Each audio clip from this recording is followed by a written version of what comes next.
Ever since the Horus Heresy, the Imperium of Man has been assailed by the myriad warbands of the Chaos Space Marines. Many Chaos Lords have risen to glory and infamy for their actions in prosecuting the Long War.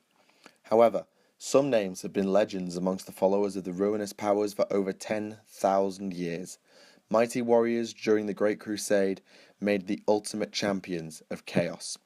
Today, we look at one such individual, the equerry of the Red Angel, now a blood-soaked berserker who will kill friends and foes alike.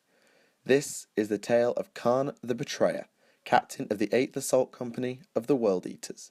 My name is Michael for Tactica Imperialis, and welcome to 40k Stories. Khârn was born on Terra, like many of the first Space Marines to be recruited into the Legiones Astartes. He was one of the first members of the 12th Legion, known at the time as the Warhounds. He trained under Centurion Gruna on the world of Bod, a vassal world of the Legion, with a really dumb name. At this time, Khârn was introduced to the contest, already a tradition in the Legion and one that required the participation of all Warhounds. The challenge was thus: the first Marine to collect 1,000 skulls would be the victor. Gruna did not know the prize, for no one had even come close to the total, and he laughed in Khârn's face when asked about where they were supposed to get the skulls from. Khârn was able to survive the training and ascend to a full-blown Astartes, where his close-quarter combat skills saw him rise quickly through the ranks of the Warhounds. The 12th were some of the most savage killers in the expanding Imperium, and so Khârn's hand-to-hand abilities stood out even further. When the Warhounds rediscovered their Primarch, Angron, on the world of Nuceria, Khârn was already Centurion of the 8th Assault Company, some of the finest melee fighters in the Legion. For context, a Centurion is similar to a captain or other Marine battlefield commander. At some point in this period, or the time following it, he also earned the title of Khârn the Bloody. Angron, far from pleased at being reunited with the Emperor, was in fact enraged at his father for rescuing him from Nuceria. He had been leading a slave revolt, but was finally surrounded by the Nucerian armies when the Emperor intervened. He offered him leadership of the Legion and a place in the Great Crusade, but Angron refused and chose to stay with the Eaters of Cities, the name taken by his slave army.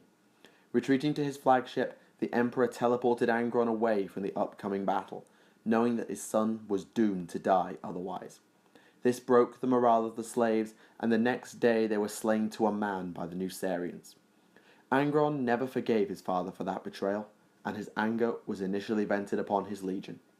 7 Warhounds commanders entered the cargo hold where Angron was being held on their flagship, convinced that they could convince their Primarch to join the crusade.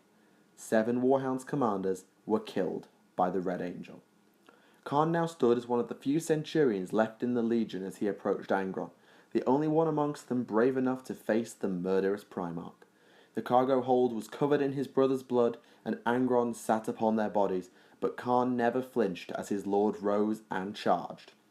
Like those before him, he had promised the Emperor he would not fight back under any circumstances, and so Angron inflicted grievous injuries upon the Centurion. Khârn did not fight physically, but he was forced to battle on multiple mental and spiritual fronts. His body simply wished to give up and die. His training demanded he resist and fight, and his nature forced him to kneel before Angron and accept what happened to him. At the end, Khârn lay broken at his lord's feet, somehow clinging to life. He refused to yield, instead describing the battles he'd fought, the legions, and even the Emperor, though that may have been a touchy subject, all things considered. Angron could have killed the Centurion, but didn't, won over by his gene son that his legion were not without honour or worth as he had believed. Khârn had won the Primarch's respect, and through this he showed Angron the worth of leading the Warhounds. He was not to be collared with it like the slave he had once been.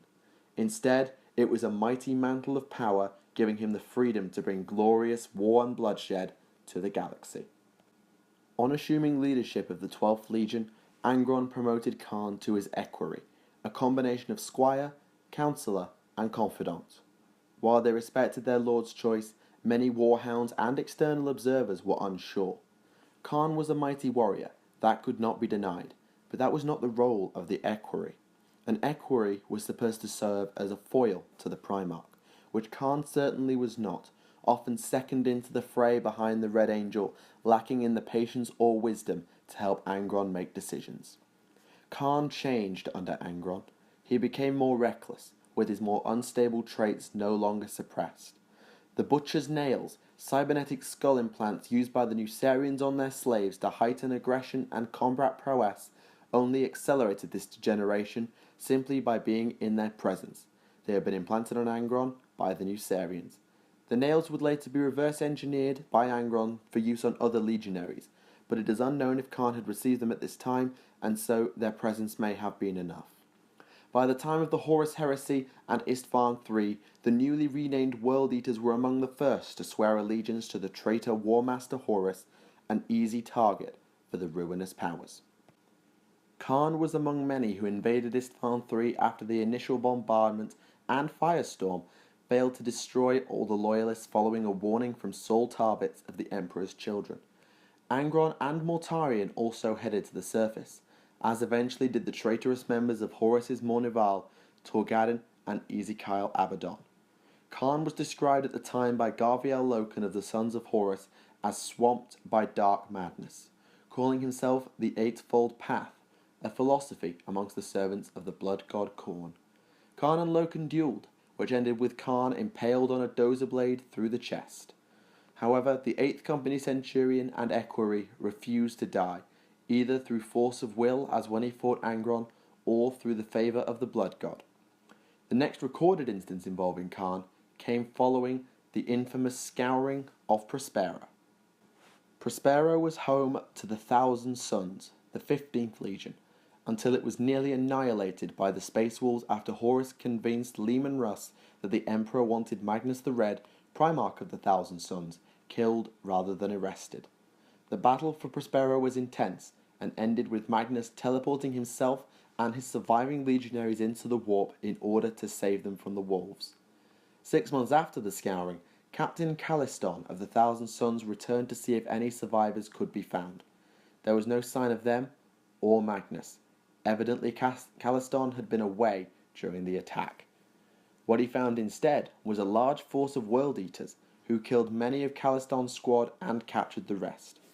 The captain woke to find his psychic abilities suppressed, interrogated by a shadowy figure. In the darkness, Caliston believed his captor was a space wolf. It seems likely that his forces were ambushed and he never got a good look at his attackers, or he had a bout of amnesia, but he came to realize that it was a World Eater after making out his power armor as dirty white rather than grey. The interrogator had iron studs in his head, the reverse-engineered version of the butcher's nails, and seemingly was on the edge of insanity. This was Khârn, Equerry of Angron. Khârn withdrew a pendant from his armor, explaining that he had been sent by Horus to retrieve it. It was known as the Moon Wolf, a piece of Horus's power armor used by Magnus to contact him. Caliston observed, however, that Khârn had an ulterior motive. Through his oratory skills and psychic power, he pressed Khârn for information, eventually deciphering that the World Eater sought arcane relics on Prospero to reverse his decline into madness. He explained to the Equerry that although the devices he wanted were destroyed during the scouring, he possessed enough knowledge to replicate their functions, helping to restore the World Eater's sanity, which Khârn was rapidly running out of. However, before he could finally convince Khârn to let him help, the World Eater snapped back to his reality, controlled by his bloodlust and rage. He leapt at Caliston, who slipped his bonds and tried to calm or kill Khârn through his returning psychic abilities. But it was for naught. Khârn was lost in his madness now, and could not be pacified. As Caliston was battered to death by the berserk Khârn, he reflected that he did all he could to save the World Eater from this fate and from eternal servitude to Khorne. But, despite everything, Khârn had chosen to walk the blood-soaked path that lay before him, rather than turn back and save himself.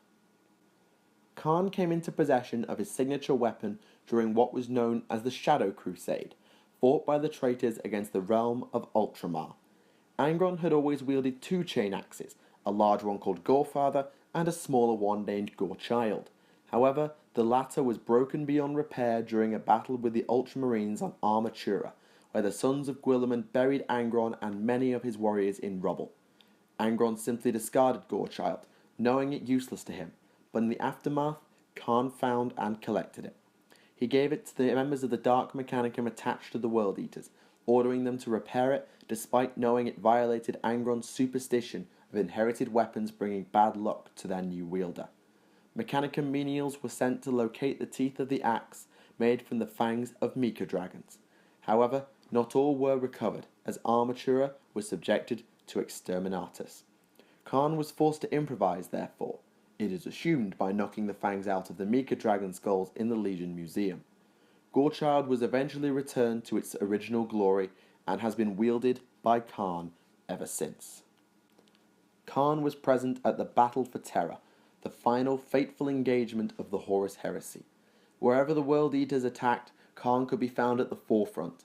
He was the first of the 12th to breach the palace walls and claimed more loyalist skulls than any of his brothers. However, when Horus fell, Khârn was already dead, lying with many other traitors at the walls of the inner Imperial Palace. He was taken back to the traitor landing ships as the survivors fought their way to safety from the victorious Loyalists. The other World Eater captains argued amongst themselves as for who would assume leadership of the Legion. Angron had ascended to demonhood at this time, an argument that turned bloody and left many captains dead. Some blood landed on Khârn's body, laying in the hold on the brink of death. This in turn revived him. He had won Khorne's favour and by some dark miracle had survived the battle. What is unknown is whether Khorne intervened to save Khârn, as Slaanesh did with Lucius in our last video, or whether Khârn's bloodthirsty soul was restored through the noise of battle. Whatever the circumstance, Khârn the Bloody lived, and would never brush so closely with death again. Angron's ascension to demonhood meant that he, once again, no longer cared for his legion, leaving the World Eaters leaderless. Many looked to Khârn, both for his possession of Gorechild and because many other candidates had actually murdered each other during Khârn's resurrection. The first job for the 12th Legion was finding a home. The traitors had fled for the Loyalists into the Eye of Terror and needed a place to rebuild. The World Eaters chose a demon world by the name of Scalathrax, once inhabited by the Eldar. Unfortunately, the sons of Fulgrim desired that planet too, for it contained the spirit stones of the Eldar that their debased god Slaanesh so coveted. Before too long, the World Eaters and the Emperor's children were at war. Bloody idiots. And Khârn was in the thick of the fighting, as always. However, the world was thrown out of balance by the arrival of the legions upon it, causing a strange chill to cover the planet. This cold, particularly at night, was lethal even to the enhanced bodies of an Astartes, and so the warring traitors agreed to a temporary truce. Khârn seethed at this, enraged that the glorious slaughter be delayed for even a single night. Seeing his brothers retreat to shelter, he flew into a berserk rage, snatching up a flamer and burning the shelters to the ground in an uncontrollable inferno. His rampage encompassed the entirety of Scalathrax, and he killed any who tried to stop him, be they battle brother or sworn enemy. Gorechild roared as it killed. The flamer turned all to ash. From this day, he would be known as Khârn the Betrayer. During the chaos of his betrayal, Khârn was attacked by 3 opponents of unknown origin. He leapt at them, but was forced wide by a bolt shell to the chest. This didn't stop him from dispatching the assailant, however, with an improvised backhand strike. He flattened the second Astartes before throwing his axe through the throat of the last one. Standing over his victim, Khârn recognized him as his old centurion Gruna, the man who had trained him all those years ago. Gruna cursed him as a traitor, but Khârn laughed this time. He had been the champion of the Legion, reportedly slaying over 1 million loyalists during the siege of the Imperial Palace before finally falling. He had won the contest he had been told about on the training fields of Bod, and he would never be surpassed. Disgusted by the weakness of his brother, Khârn decapitated Gruna and continued his rampage, shattering any unity in the World Eaters Legion until the first war for Armageddon, when Angron manifested in the physical realm again. It is unknown if Khârn was present when his Primarch was banished by a brotherhood of Grey Knights. Ever since Scalathrax, Khârn the Betrayer has become one of the greatest mortal champions of the Blood God. His kill count is beyond comparison, and it is said that the Skull Throne of Khorne has a pile of skulls beside it for Khârn's kills alone. Part of the reason for Khârn's favour with Khorne is his almost exclusive use of melee combat to eliminate his foes. He may carry a plasma pistol, but it's likely that in some engagement he never even fires it, such as his desire for close quarter murder. He is always the first man in and the last man out of a fight, just like in the Battle of Terra 10 millennia ago. Sometimes this is taken very literally, as he is wont to turn on his supposed allies when he runs out of enemies to slay. The only willing followers he has are fellow Khornate berserkers, for they share his bloodlust and will willingly offer their skulls to the blood god if he wishes them to be delivered by Gorechild. It is said by some that Khârn alone has killed more world eaters than the entirety of their enemies combined. Regardless, he has fought on countless battlefields, offering up endless skulls to his lord without coming close to death, and will never stop killing until the fateful day when either there are no more lives to give or he is forced to surrender his own. After all, Khorne cares not from whence the blood flows. So ends the gore-drenched tale of Khârn the Betrayer. Once simply a mighty melee fighter amongst the original Legiones Astartes warriors, he is now lost to a dark madness, killing all who stand with or against him. This is the second of our mini-series, Champions of Chaos. Next time, we'll be taking a look at a Psyker. Place your bets on who in the comments. For now though, the tide of blood is beginning to ease, and so the video ends. Thank you very much for watching. My name is Michael for Tactica Imperialis, and I will see you all again. Goodbye.